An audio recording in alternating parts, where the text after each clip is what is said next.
এবার শফিকের গ্রেপ্তার নিয়ে মুখ খুললেন পল্লীগ্রাম টিভি চ্যানেলের একজন সেরা অভিনেতা টনি মণ্ডল।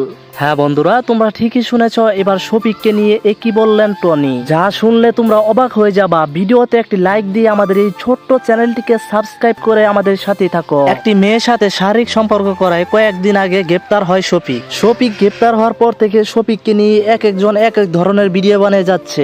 শফিককে নিয়ে কিছু কিছু ইউটিউবার ভিডিও বানাচ্ছে যে শফিকের 7 বছরের জেল হয়ে গেল, ফাঁসি হতে চলেছে শফিকের, আর কোনোদিন ছাড়া পাবে না শফিক। এসব ফেক কথা। পল্লীগ্রাম চ্যানেলে যারা ভিডিও দেখে টনিকে না চেনে এরকম মানুষ খুঁজে পাওয়া যাবে না।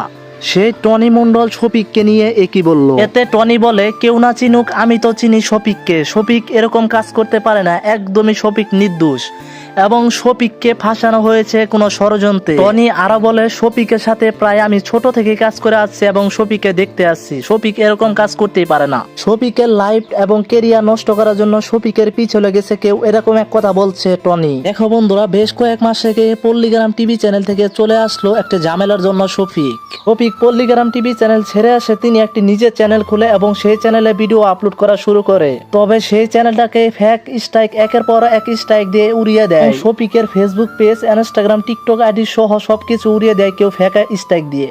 বেশ কয়েক মাস থেকে শফিকের সাথে এরকম ঘটনা ঘটেই যাচ্ছে। বন্ধু, শফিক কি একজন মানুষ না? তার জীবনে কত কষ্ট আর পার করবে, একের পর এক কষ্ট থেকে উঠতে পারছে না এই শফিক। এই মেয়েটি শফিককে ফাঁসিয়ে দিয়েছে। সেই মেয়েটির সাথে কিন্তু শফিক সত্যি প্রেম করছিল। তারপর সেই মেয়েটি গরিব হওয়ায় শফিককে জিজ্ঞাসা করছিল, আমি কিন্তু গরিব, তুমি আমাকে বিবাহ করতে পারবা? সেই মেয়ের কথায় শফিক হ্যাঁ বলে দেয় এবং সেই মেয়েটার নাম ছিল তারা। তাকে বিয়ে করে নেয় গোপনে।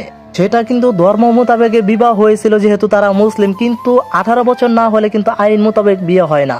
বন্ধুরা, তোমরা এখন বলতে পারো, যদি সেই মেয়েটিকে শফিক বিবাহ করে তাহলে সেই মেয়েটি কেন শফিক এনে মামলা করলো? হ্যাঁ, তোমরা সত্যি শুনেছো যে সেই মেয়েটিকে বিবাহ করেছিল শফিক, কিন্তু মেয়েটিকে ফেলে রেখে অন্য মেয়ের সাথে ফোন আলাপ, অন্য মেয়েদেরকে নিয়ে হোটেলে থাকতো। সেই মেয়েটি সহ্য করতে পারতো না শফিকের সেই বিবাহিত মেয়েটি। আরো বলে, শফিককে কয়েকবার আটকানোর চেষ্টা করছে, মেয়েদের কাছ থেকে দূরে রাখার চেষ্টা করছে, কিন্তু আটকাতে পারেনি। তাই বাধ্য হয়ে শফিকের নামে ধর্ষণে মামলা করে এই মেয়েটি। এতে শফিকের বাবা মা দুঃখ প্রকাশ করছে যে আমার ছেলে এরকম কাজ করতে পারে না। এছাড়াও বাংলার মানুষ, নেটিজেনরা বলছে। এতে টনি বলে, আমি ছোট থেকে শফিকের সাথে কাজ করে আসছি, শফিক এরকম কাজ করতেই পারে না।